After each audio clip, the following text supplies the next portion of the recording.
And it's not the kind of brain dead utopian statement. I mean, we're really moving toward a world that is just simply centered in love, and it's going to be a remarkably different place. It's not that difficult, as you know, to sort out the behaviors and attitudes and thoughts and feelings that can be attributed to fear. If it's negative and destructive, you can attribute it to somebody being afraid of something. And it's easy to associate, love, and it's a good word, it's a good association with the master sponsoring energy behind all of the things that we consider to be positive. Well, there will be no doubt, there will be fear in the world going ahead, but the dominant energy will be love. Just as today, the dominant energy is fear. So how wonderful will it be to turn that world on its head when the loving aspect of humanity is commonplace and the fearful aspect of humanity is rare, as opposed to the other way around. Or there's another gentleman, I'm hoping that I will interview him. He put an incredible video out about this, and Dromvolo, Melchizedek, however you want to say Melchizedek, and he actually spoke about this, and he said that in the new frequency we'll be living at, because that's how I see things, is this frequency range energy, this will be just a memory. The fear-based reality will just be a memory. It won't even, be something that we, look upon as most people do now. It'll be quite the opposite. It'll be more utopian kind of energy, where we're happy and loving and kind to each other and supporting one another and all those things. It's just going to be a very different world, and it's going to be very exciting. I'm excited to be a part of the shift and to assist others in activating them and bringing people like you guys here to my show, so that, because I know there's a lot of people and there's many paths, and some people, they might come to my workshops and do the work that I do and love that, and then yet some people won't connect, but they might connect with you guys and just, that'll be it. So it's, like I always say, there's many ways. It all complements each other. The nature of the 12 Project curriculum is actually, it's a little bit like sort of your undergraduate studies in college. What the 12 Project is really saying is you're having a difficult time getting to where you're going because you never really stopped and put all of the pieces together. You decided to basically show up and take one postgraduate course. Well, there's a foundation of understanding that grows, that goes along with getting to the point where you know what to do with that postgraduate course. In addition, where the 2012 phenomenon is concerned, if you're in a position where you have accomplished your self-mastery and you're able to carry that self-mastery through these trials and these challenges, not only will you survive this challenging time, but you really have an opportunity to thrive, to prosper in the midst of these changes.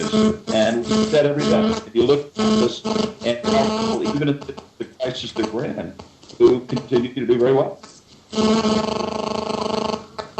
We're having some technical issues, I think, with the sound. It's like, or at least for me, I'm hearing this static. I don't know if you guys are hearing it or not. So I am hearing it. Yeah. Okay, good. I want to make sure that it seems to straighten itself out here. Getting back to the 12 Project, because I'd really love to talk about it just a little bit, if I could. Sure, please do. The 12 Project was really rooted in this idea of trying to bring it all together at once. And it has really just worked out phenomenally well. The first series really reminds people of what it is to focus on themselves holistically.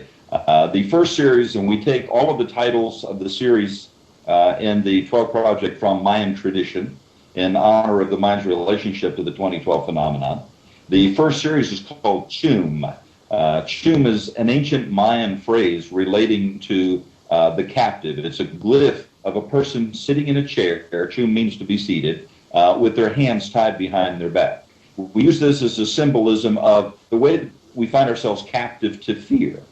And in Chum, in that single module, as is the case in all the modules, you basically have all of the intent charging modules that we talked about earlier. These are modules for charging water with positive intent And that intent can be used for cleansing, physical cleansing, mental cleansing, spiritual cleansing. It's remarkable the effect of intent when it's actually amplified.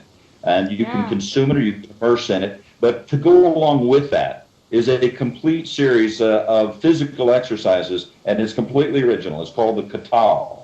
The Katal would be, if you could marry yoga, Pilates, aerobics, and calisthenics all into one form of training, that would be the Katal. It's actually been channeled. Do me a favor before you step into that for people that might have missed it because you're moving a little too fast for some of my audience. Chu, what's that word mean again? And then we'll go into Katal because I know you're using all these Mayan words. So as I say, the 12 project curriculum is broken into 7 individual tiers of learning, 7 modules of learning. Each module is self-contained and lasts for a different period of time.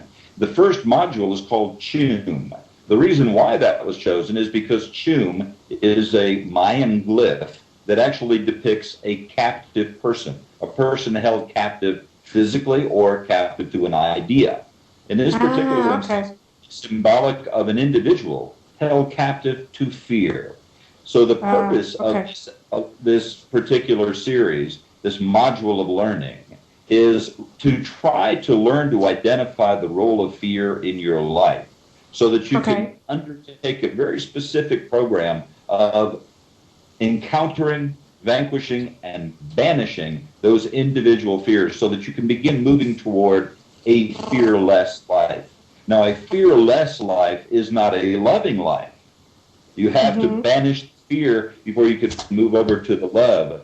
And we paint that as a number line, fear being all of the negative numbers, and then you get to the number 0 and you move out to the right to the positive numbers into loving energies. So you got to move the needle for a lot of people a very far distance to get to a fearless life. So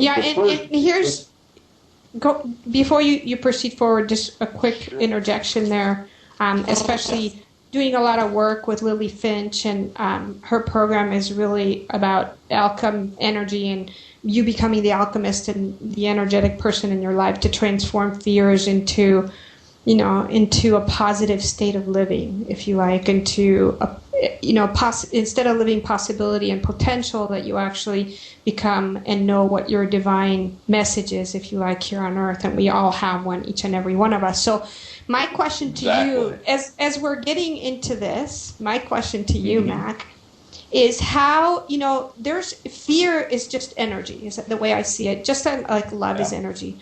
And fear, when you are holding it, hiding it, avoiding it, you can't avoid it, obviously. It's impossible to avoid. Okay, so what happens with fear is if you try and, you're brushing it under the rug, whatever it is, you're afraid. Like, I was so afraid to experience being homeless, okay, my whole life. Since I was a little girl, that was my biggest fear, bigger than dying. Okay, dying, I've died twice. I know what it's like. It's pretty cool, and if I die again, I'll be happy, okay? So that's not a fear of mine. Most people, that's their biggest fear. Mine was living on the streets or being homeless. And for 20-some years, I avoided it. I did everything in my power, okay, to avoid either having the experience or dealing with the feelings, that fear feelings. And what happened is that all that fear started to increase in amplitude tenfold. And the more I tried to avoid it, and the more I tried to hide it, and the more I tried to forget about it, the more it overcame me. So pretty soon, all of a sudden, last year in October, I found myself homeless, which was a great experience, by